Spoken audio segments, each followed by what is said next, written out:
Hello everyone, welcome to my channel. Myself Krishna Gupta. चलिए आज मैं आपको बताऊंगा केमिस्ट्री के कुछ इम्पोर्टेंट चैप्टर्स के बारे में। ठीक है, इनसे इनसे जो आप 130 प्लस तक स्कोर कर सकते हैं इन केमिस्ट्री में। ठीक है, आपकी जो केमिस्ट्री होती है आपको सबको मालूम है वो 3 पार्ट में होती है, इनऑर्गेनिक, फिजिकल और ऑर्गेनिक। आप लगभग हर साल देखते होंगे कि बराबर बराबर से सवाल आते हैं। आपके टोटल कितने सवाल आते हैं? अब नए पैटर्न के हिसाब से आपके 50 सवाल आते हैं। तो लगभग लगभग 16-17 इसमें आते हैं, लगभग 16-17 फिजिकल में आते हैं, लगभग 16-17 ऑर्गेनिक में आते हैं। ठीक है, अब मैं आपको कुछ ऐसे 17 चैप्टर बताऊंगा। ठीक है, जिसमें से आप मैक्सिमम नंबर तक स्कोर कर सकते हैं 130 प्लस, यानी कि लगभग लगभग आप ना 75% 75% केमिस्ट्री का पेपर इन चैप्टरों से आपको देखने को मिलेगा। ठीक है, मैं आपको इन चैप्टरों के एक एक करके नाम बताता हूँ। ठीक है, आपका सबसे पहले जो इनऑर्गेनिक में चैप्टर आता है केमिकल बॉन्डिंग, आप इससे लगभग 3 से 4 सवाल हर साल एक्सपेक्ट कर सकते हैं। पी ब्लॉक से आप 3 सवाल, एस ब्लॉक से 2 सवाल और डीएनएफ से भी 2 सवाल, और आपके कोऑर्डिनेशन कोऑर्डिनेशन वाले चैप्टर से भी 2 सवाल। ठीक है, तो लगभग आपके जी हो गए 11 से 12 सवाल। आप जब जोड़ोगे तो आपके इन खाली इन चैप्टर से आपके 11 से 12 सवाल आते हैं इनऑर्गेनिक में। और आप फिजिकल की बात करें तो सबसे पहले नंबर पे आएगा अपना इलेक्ट्रोकेमिस्ट्री, फिर आएगा अपना केमिकल काइनेटिक्स, और तीसरे नंबर पे अपना मोल्स और प्लस सॉल्यूशन। आप इससे लगभग 3 सवाल, मोल्स या तो मोल से कभी आपके 2 सवाल आएंगे, सॉल्यूशन से 1 सवाल आएगा, वरना आपके मोल से 1 सवाल आएगा, सॉल्यूशन से 2 सवाल आएंगे। यानी कि आप इन दोनों से मिला के आप 3 सवाल मान के चलो, 3 सवाल आपके आते ही आते हैं। ठीक है, और आपके एटॉमिक स्ट्रक्चर से 2 सवाल, सॉलिड स्टेट से 2 सवाल, और आपके गैसीय स्टेट यानी कि स्टेट ऑफ मैटर से भी 2 सवाल।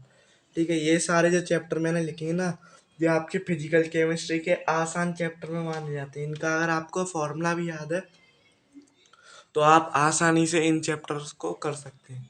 ठीक है, और आप फॉर्मूला शीट की तो आप टेंशन लाने में आपको इन सारे चैप्टरों की और इनसे जो और चैप्टर जो बचे बाकी थर्मोडायनेमिक्स, इक्विलिब्रियम, देखो अगर आपको थर्मोडायनेमिक्स इक्विलिब्रियम नहीं समझ में आता तो आप उनको करना, पर बाद में करना। पहले आप है ना इन चैप्टरों पे फोकस करो ताकि आपके मैक्सिमम नंबर नीट में पक्के हो जाएं। ठीक है, 130 तक आप इसमें एक्सपेक्ट कर सकते हो। ठीक है, ये मैं किस बेसिस पे कह रहा हूँ, मैं आपके प्रीवियस ईयर जो नीट के अभी तक जो आए हुए हैं, ठीक है, और रिसेंट ईयर में जिस चैप्टर से ज़्यादा आ रहे हैं मैं उस हिसाब से आपको बता रहा हूँ। ठीक है, ये सारा जितना भी एनालिसिस में लिखा हुआ है वो आपका नीट प्रीवियस ईयर पे बेस्ड है। ठीक है, अगर आपको चेक करना हो तो आप चेक भी कर सकते हैं प्रीवियस ईयर की। आप सब पे किताब होगी, वरना पीडीएफ तो सभी पे होती है। ठीक है, अब अपन बात करते हैं। देखिए अपनी जो फिजिकल में लगभग आप यहाँ से 12 से 13 क्वेश्चन आप एक्सपेक्ट कर सकते हैं। ठीक है, अब अपन बात करते हैं अपना जीओसी सॉरी अपना अब अपन बात करते हैं ऑर्गेनिक केमिस्ट्री। ऑर्गेनिक केमिस्ट्री में आपके ये 4 इंपॉर्टेंट चैप्टर हैं: जीओसी, हाइड्रोकार्बन, एल्कोहल, फिनॉल और एल्डिहाइड कीटोन। देखिए एल्कोहल फिनॉल से लगभग लगभग आपके 2 से 3 सवाल हर साल पक्के हैं। एल्डिहाइड से आपके 3 से 4 सवाल हर साल पक्के हैं, एल्डिहाइड कीटोन कार्बोक्सिलिक एसिड से। ठीक है, जीओसी से आप मान के चलो 2 से 3 सवाल, और हाइड्रोकार्बन से भी 2 से 3 सवाल। अगर आप जीओसी और हाइड्रोकार्बन भी कर जाओगे इसमें तो भी आपको आगे वाले चैप्टरों में बहुत फ़ायदा मिलेगा। ठीक है, आप अगर शुरुआत करो तो अपनी एकदम बेसिक ऑर्गेनिक केमिस्ट्री से करना। ठीक है, और इसमें सीक्वेंस बाई सीक्वेंस चलना। ठीक है, ऑर्गेनिक केमिस्ट्री में आप ऐसे करें।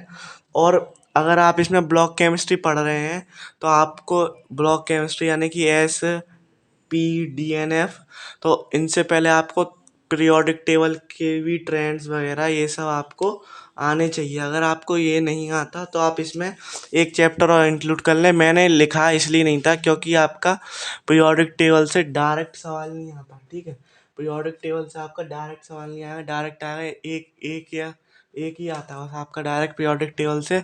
बाकी जो पीरियोडिक टेबल के जो इलेक्ट्रॉनिक कन्फिग्रेशन वगैरह जो एस ब्लॉक में एलिमेंट्स होते हैं उन सब के आते हैं। ठीक है, तो आपका डायरेक्ट सवाल नहीं आता, इस वजह से मैंने आपका यहाँ इसमें लिखा नहीं था मोस्ट इम्पॉर्टेंट चैप्टर में।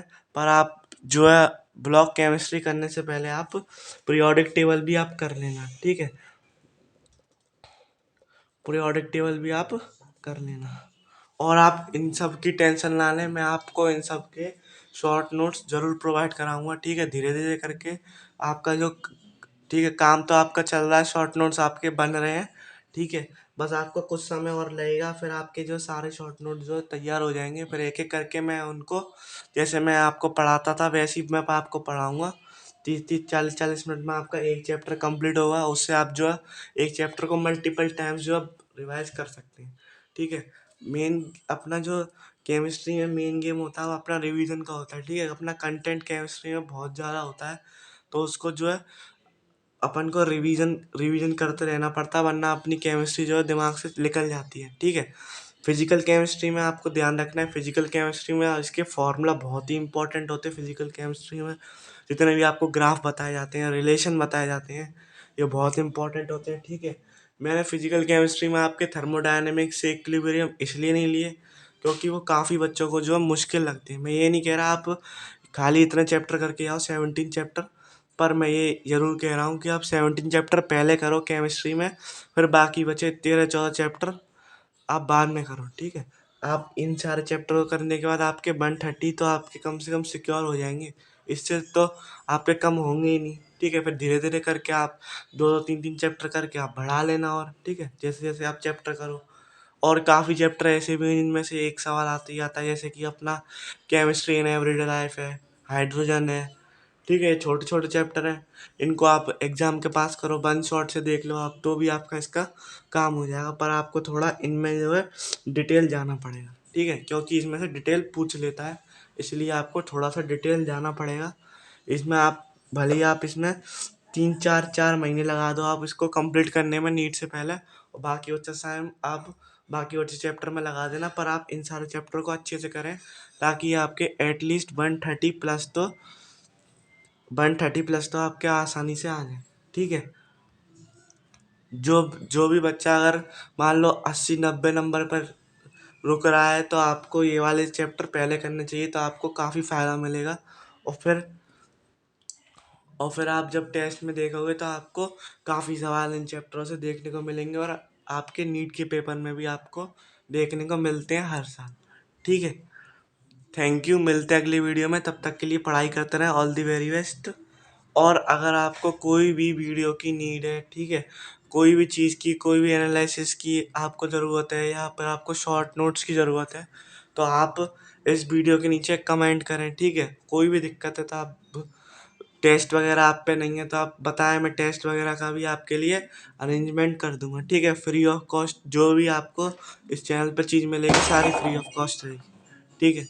थैंक यू, मिलते हैं अगली वीडियो में, तब तक के लिए पढ़ाई करते रहे, ऑल द वेरी बेस्ट।